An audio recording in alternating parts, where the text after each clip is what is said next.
Pildele lui Solomon, capitolul 12. Sfaturi folositoare pentru viață. Cel ce iubește învățătura iubește știința, iar cel ce urăște certarea este nebun. Cel bun dobândește har de la Domnul, iar pe omul viclean îl osândește Domnul. Omul nu se întărește într-o fără de legea lui. Rădăcina celor drepți nu se va clătina niciodată. Femeia virtuoasă este o cunună pentru bărbatul ei, iar femeia fără cinste este un cariu în oasele lui. Socotelile celor drepți sunt dreptatea, iar punerile la cale ale celor nelegiuiți înșelăciunea. Graiurile celor nelegiuiți sunt curse de moarte, iar gura celor drepți îi scapă pe ei din primeștie. Cei fără de lege numai cât se întorc și nu mai sunt, dar casa drepților dăinuiește de-a pururi. Omul este prețuit după priceperea lui, iar cel nepriceput este urgisit. Mai mult prețuiește un om smerit, dar harnic, decât unul mândru, dar lipsit de pâine. Cel drept are milă de vite, iar inima celui rău este fără îndurare.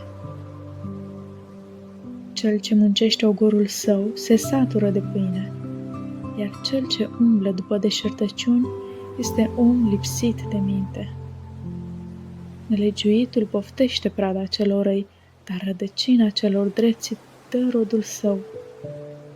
Prin păcatul buzelor se prinde în laț păcătosul, iar dreptul, prin dreptatea lui, scapă din strâmtorare. Din rodul gurii sale se satură de cele bune omul, și fiecăruia îi se răsplătește după faptele lui. Calea celui nebun este dreaptă în ochii lui, iar cel înțelept ascultă de sfat. Nebunul dă pe față îndată mânia lui, iar omul prevăzător își ascunde ocarul. Cel ce spune adevărul vestește dreptatea, iar martorul mincinos umblă cu înșelăciunea. Cei nechibzuiți la vorbă sunt ca împunsăturile de sabie, pe când limba celor înțelepți aduce tămăduire. Buzele care spun adevărul vor dăinui totdeauna, iar limba grăitoare de minciună numai pentru o clipă. Înșelăciunea este în inima celor ce gândesc rău, iar bucuria pentru cei ce dau sfaturi de pace. Nici o nenorocire nu se întâmplă celui drept, pe când cei nelegiuiți sunt covârșiți de rele. Buzele cele grăitoare de minciună sunt urăciune înaintea Domnului, iar cei ce făptuiesc după adevăr sunt plăcerea lui. Omul înțelept își ascunde știința, pe când inima celor nebuni propovăduiește nebunia. Mâna celor silitori va stăpâni, iar cea lăsătoare va fi birnică. Supărarea se abate asupra omului, dar numai un cuvânt bun îl bucură. Dreptul cercetează cu deamănuntul pe prietenul său. Calea celor nelegiuiți duce la rătăcire. Leneșul nu-și frige nici vânatului. Cea mai scumpă comoară pentru om este munca. Pe cărarea dreptății este viața și pe calea pe care ea o însemnează nemurirea, iar calea nebuniei duce la moarte. Capitolul 13. Diferite sfaturi. Fiul înțelept ascultă de învățătura tatălui său, iar cel batjocoritor nici de mustrare. Din rodul gurii sale omul mănâncă binele. Pofta celor vicleni este silnicia. Cine își păzește gura, își păzește sufletul său.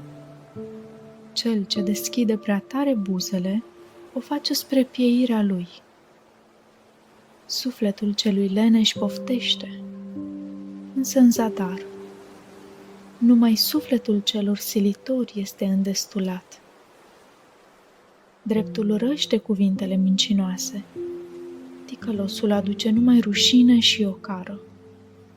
Dreptatea păzește calea omului fără prihană, iar fără de legea e pricina ruinii celui păcătos. Unii se dau drept bogați și n-au nimic, alții trec drept săraci, cu toate că au multe averi. Bogăția cuiva slujește la răscumpărarea lui, cel sărac nu se teme nici chiar de amenințare. Lumina celor drepți luminează, pe când sfeșnicul celor fără de lege se stinge. Mândria nu dă prilej decât la ceartă. Înțelepciunea se află numai la cei ce primesc sfaturi. Bogăția adunată în grabă se împuținează. Numai cel ce o adună pe încetul o înmulțește. Așteptarea prea îndelungată îmbolnăvește inima, iar dorința împlinită este pom al vieții. Cel ce nu ia seamă în cuvântul lui Dumnezeu este dat pierzării, iar cel ce se teme de porunca lui este răsplătit. Învățătura celui înțelept este izvor de viață, ca să putem scăpa de cursele morții. Buna înțelegere rodește har, calea celor vicleni este spre pieirea lor. Orice om înțelept lucrează cu chibzuință, numai cel nebun își desfășoară nebunia. Un sol ticălos cade în nenorocire, iar unul credincios aduce alinare. De sărăcie și de rușine are parte cel ce ne socotește certarea, iar cel ce primește mustrarea va fi cinstit. Dorința împlinită mulțumește sufletul, iar depărtarea de rău este urăciune pentru cei nebuni. Cel ce se însoțește cu cei înțelepți ajunge înțelept, iar cel ce se întovărășește cu cei nebuni se face rău. Nenorocirea urmărește pe cei păcătoși, iar fericirea răsplătește pe cei drepți. Omul bun lasă moștenirea sa nepoților săi, iar averea celui păcătos este sortită pentru cei drepți. Arătura înțelină, făcută de cei săraci, dă hrană din belșug, însă averea se pierde din pricina nedreptății. Cine cruță toiagul său, își urăște copilul, iar cel care îl iubește îl ceartă la vreme. Dreptul mănâncă și își îndestulează sufletul său, iar pântecele celor fără de lege duce lipsă. Capitolul 14. Lauda iscusinței în viață. Femeile înțelepte zidesc casa, iar cele nebune o dărâmă cu mâna lor. Cel ce umblă într-o dreptate se teme de Domnul, iar cel ce umblă pe căi strâmbe îl disprețuiește. În gura celui nebun este varga mândriei lui.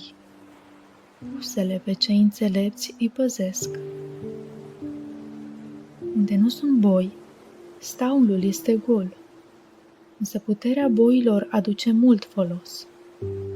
Martorul care grăiește adevărul nu minte, iar martorul mincinos spune numai minciuni.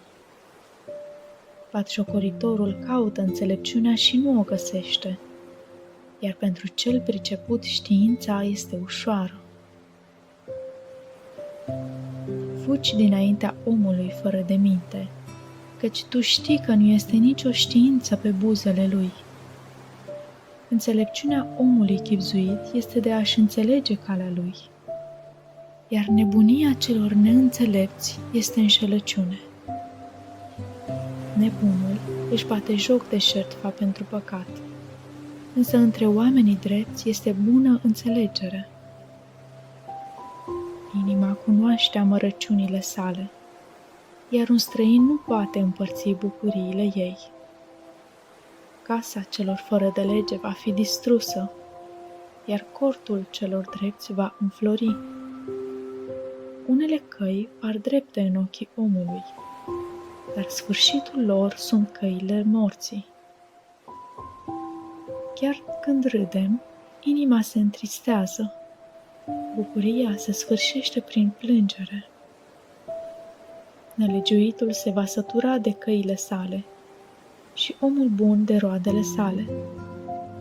Omul simplu crede toate vorbele. Omul înțelept veghează pașii săi.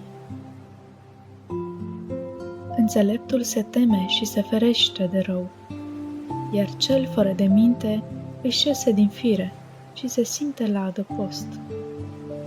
Cel iute la mânie săvârșește nebunii, iar cel cumpănit se stăpânește. Cei nepricepuți au parte de nebunie, pe când cei înțelepți sunt încununați cu știință. Cei răi se pleacă înaintea celor buni și cei nelegiuiți stau la porțile celor drepți.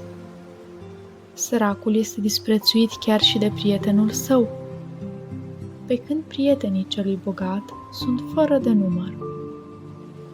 Cel care nu bagă în seamă pe prietenul său săvârșește un păcat, iar cel ce se îndură de sărmani e fericit. Cu adevărat rătăcesc cei ce plănuiesc fără de legea, iar cei ce cugetă la lucruri bune au parte de milostivire și de adevăr. Orice osteneală duce la îndestulare, iar cuvintele fără rost la lipsă. Bogăția este o cunună pentru cei înțelepți, iar coroana celor nebuni este nebunia. Martorul drept scapă suflete, iar cel viclean spune numai minciuni. Într-o frica lui Dumnezeu este nădejdea celui tare. Fiii lui afla vor acolo un liman. Frica de Dumnezeu este un izvor de viață, ca să putem scăpa de cursele morții. Strălucirea unui rege se sprijină pe mulțimea poporului, iar lipsa de supuși este pieirea prințului.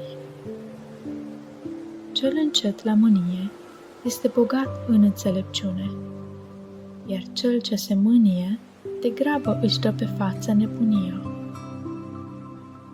O inimă fără patimă este viața trupului, pe când pornirea pătimașă este ca un cariu în oase.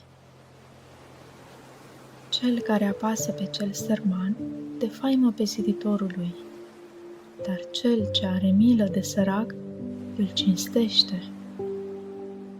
Cel fără de lege este răsturnat de răutatea lui, iar cel drept găsește scăpare în neprihănirea lui. Înțelepciunea se lășluiește în inima celui înțelept, iar în inima celor nebuni nu se arată. Dreptatea înalță un popor, în vreme ce păcatul este ocara popoarelor. Bunăvoința regelui este pentru sluga înțeleaptă, iar mânia lui pentru cel ce îi face rușine.